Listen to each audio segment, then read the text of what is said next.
Doon Valley Homestay, Dehradun.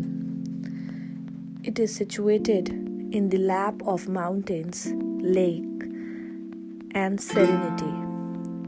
Come and join in the journey of mindfulness, peace, and luxury at your budget.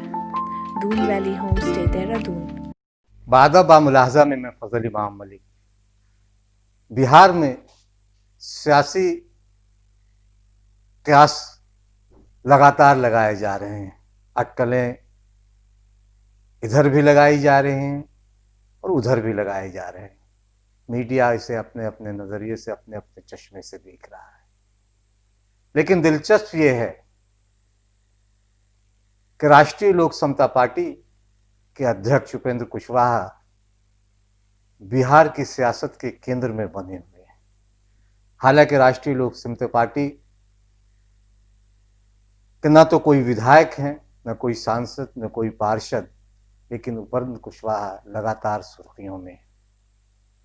किन वजहों से हैं, क्यों हैं, ये अपने आप में एक अलग सवाल है।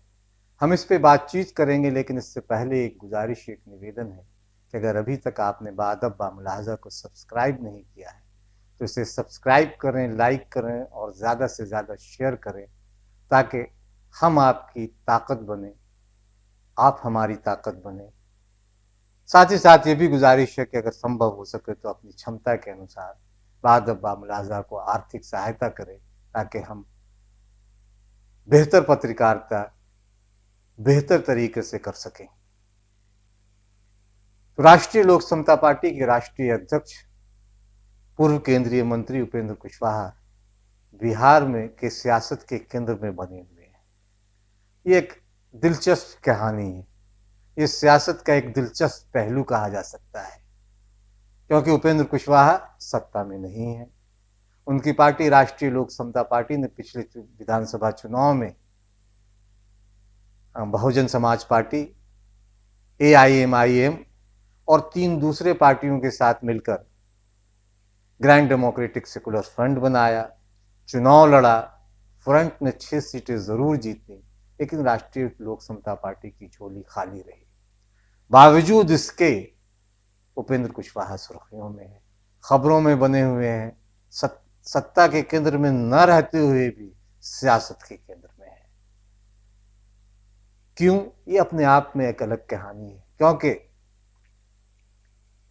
बिहार में सरकार जिस तरीके से चल रही है, सरकार जिस तरह से नीतीश कुमार उसे चला रहे हैं, या भाजपा जिस तरह से उन पे दबाव बना रही है, उसकी वजह से नीतीश कुमार परेशान तो हैं, और परेशान है तो फिर पुराने साथियों की याद आई।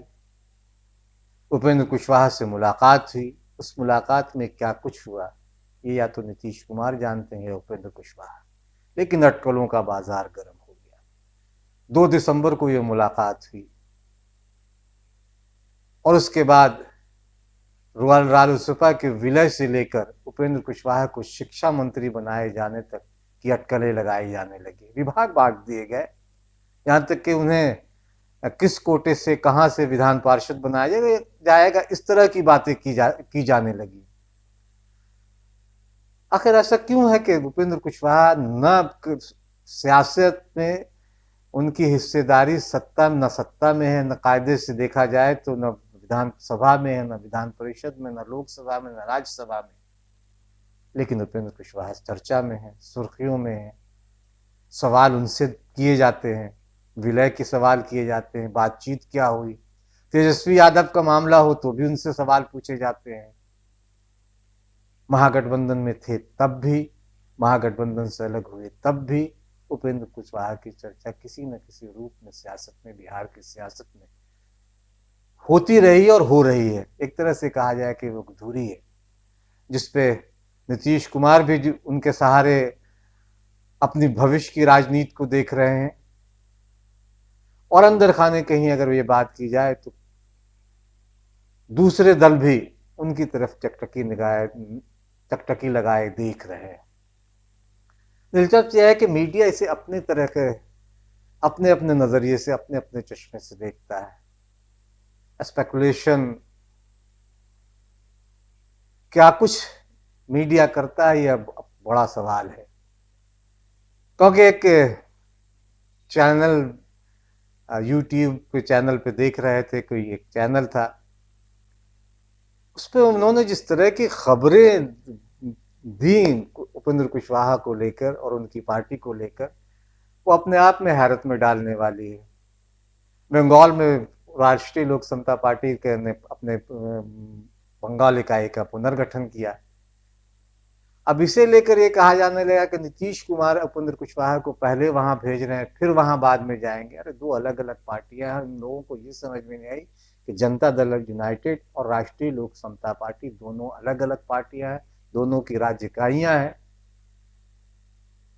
राष्ट्रीय लोक समता पार्टी ने वहां पार्टी का फिर से पुनर्गठन किया, वहां बंगाल इकाई थी, लेकिन किसी वजह से वहां के अध्यक्ष ने पद छोड़ दिया था। फिर वहां की इकाई का पुनर्गठन हुआ और इसे लेकर एक नए तरह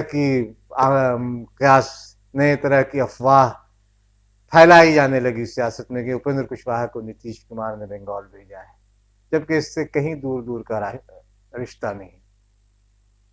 पार्टी के राष्ट्रीय उपाध्यक्ष शंकर झा आजाद हैं, वो इस पे हंसते भी हैं, कहते हैं कि इस तरह से मीडिया की इस भूमिका पे कई तरह के सवाल खड़े करते। कहते हैं, उनका कहना है कि बंगाल इकाई के गठन में पूरी तरह राष्ट्रीय लोक समता पार्टी की अपनी सहमति शामिल है, इसमें कहीं से जदयू के इशारे पे जाने वाली बात ही नहीं। पता नहीं मीडिया को ये सब कहां से ये खबरें मिलती है।